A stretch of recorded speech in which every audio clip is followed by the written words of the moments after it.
P. Diddy be wanting to party, and you gotta tell him no. You got to tell him no. I did. Did Katt Williams say too much? Hollywood's elite have a knack for these perverse humiliation rituals meant to emasculate and control young men. But even I wasn't ready for what Katt revealed to Shannon Sharpe.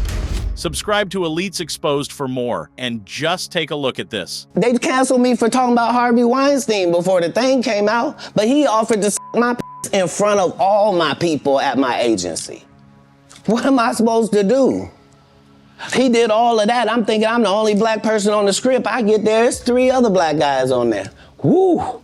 Huh. So you wonder what they did to get there? I told him no. What y'all do? And Katt Williams has been trying to tell you this for more than 20 years. Hollywood and the music industry have had tentacles of control and blackmail spread deep and wide, and the likes of Sean Diddy and Harvey Weinstein are just the head of a very ugly octopus. Do you know what the #1 job of somebody that sold their soul in Hollywood is? What? Is to act like it didn't happen. They all do the same job. It's a cabal. It's a consortium.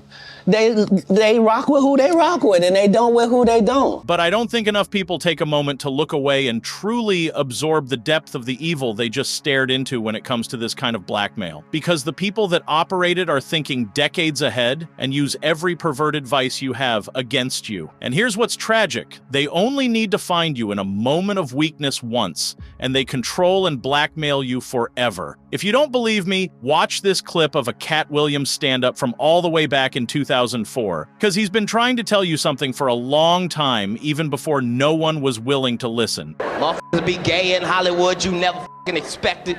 They be having these big-ass mansion parties, and the mansion party, the whole mansion is a party, and then it's a separate party in the little rooms. I ain't been famous that goddamn long. I'm excited in a motherfucker to be at the mansion party. You be looking in all the goddamn rooms, and you fuck around and look in the wrong room and shit.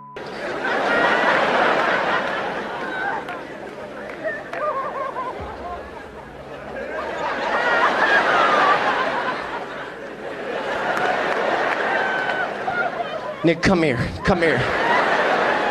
Is that 2 niggas kissing?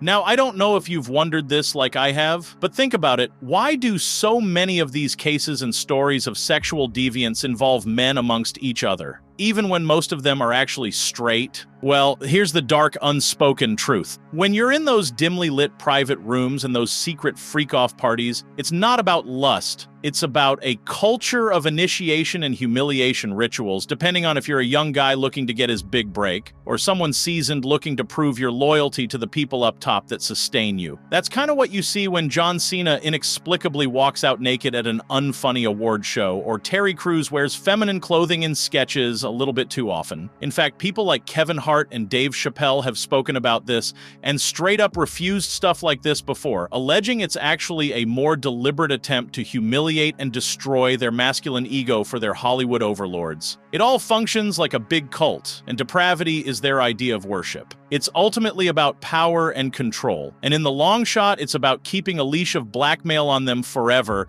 so they never get out of line and threaten the entire system. You can't be so happy to change shit that you fuck up your life. You know how many celebrities went to Diddy's house thinking they was finna dance? How does that feel? You a grown-ass man. You gotta leave Diddy's party like that. You can't even sit down in the car. You got to drive all the way home, standing up. And the sad part is, that's a shame that's all too familiar to even the biggest names in the music and movie business that you may even love and admire. And shame is one of the greatest strings of manipulation anyone can ever have on you. I remember Terrance Howard said something that was hauntingly true. He said that as a man, you only give up your masculinity once, and after that, you never, ever get it back. You know, but when you lose your man card, that's the only thing I can think of. You lose your damn man card. What is that? What do you mean by that? You give up your ability, your right to being a man. A man don't take it, a man gives it. So when you give up that man card, you don't get that back. Are you saying what I think you're saying? Now, I'm saying what I'm saying. You don't get that back. You come into this world as a man one time.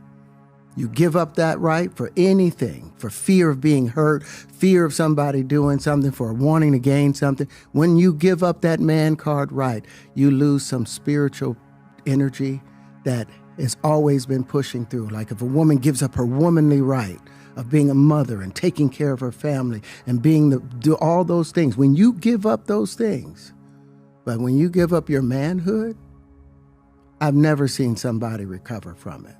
That was all the people that went to the puffy parties. That was all the people that did all those things thinking that there was never going to be a consequence for what they were doing.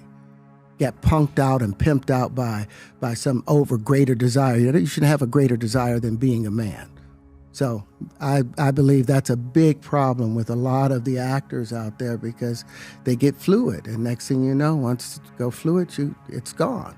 You don't have any foundation to pull yourself back from. So maintain your man card, no matter what. But for Hollywood's corrupt elites, that's the problem. Being a man means you bring a lot of problems to their system. You're a cog in the machine that refuses to turn. Now multiply that by many hundreds, and you see the problem it creates for the status quo. Those men refuse to be bullied, enforce their contracts, are willing to put up a fight, and threaten to expose the evils of the system. And the corrupt system cannot tolerate that, no matter how depraved it has to become to ensure that it survives. Frankly, I think that's a truism about all clusters of centralized power at the top, not just in the music or movie business. True depravity and evil exists at the very top of the social hierarchy because that's the only way it knows how to cement its control when it becomes desperate. Comedian Charleston White has seen that up close himself, and he'll be the first to tell you that. And I'm just saying what's been quoted, evil exists in high places.